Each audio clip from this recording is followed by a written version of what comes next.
Isang maulang araw na naman nga sa inyo. Araw ng Huwebes. So, update ko kayo sa dalawa nating nilalaban, yung ginawa natin ng motivation, yung nandito saka yung nandun. So, lost ng kasama natin sa pagkakalapati to, no? Dito lang kasi nasana yung dalawa ko, kaya dito ko na tinuloy yung karera. Kasi pag dilipat ko pa rin sa loft na ginagamit ko, baka mawala lang yung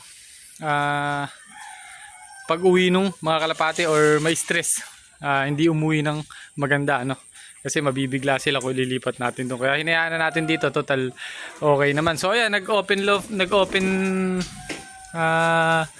double cage tayo. Kung napansin nyo, lagi silang nakakulong. Ngayon nag-open tayo, kinlose, sinara ko lang yung kak nung isa. So yung isa nating panlaban, eto, dito nakahapon ngayon. So bumilis umuwi ngayon yung dalawa na natin na to. So ang ginawa ko lang, medyo dinamihan ko yung pagkain. Kasi nasa isip ko, kaya lagi silang cut off or laging sobrang bagal umuwi. Dahil sa pagkain. Kaya nag-adjust tayo nag-a-adjust kasi, ano, tinitingnan natin kung ano yung dapat na ikakaganda ng kalapate. Or kung ano yung ikabubuti. So napansin ko laging ang late yung isa, yun. Tapos ito, sakto lang naman yung speed niyan, laging nasa 700, 800. So kahapon, Lupautos, mabilis, pare silang umuwi sa oras kasi nagpo-forecast tayo eh. So nasa yun, mabagal, nasa 700 to 800. Ito, nasa 900 yung speed. So bumilis ng konti kahit na maulan. So yung panahon natin kahapon, ganito rin. Ayan, maulan. So sumilip ng konti yung araw, kaso maulan nung pauwian na, umaambon-ambon na. So yun lang, ano. Tapos nag-update lang tayo na maganda na iuwi nung mga ibon nga natin. Saka napansin ko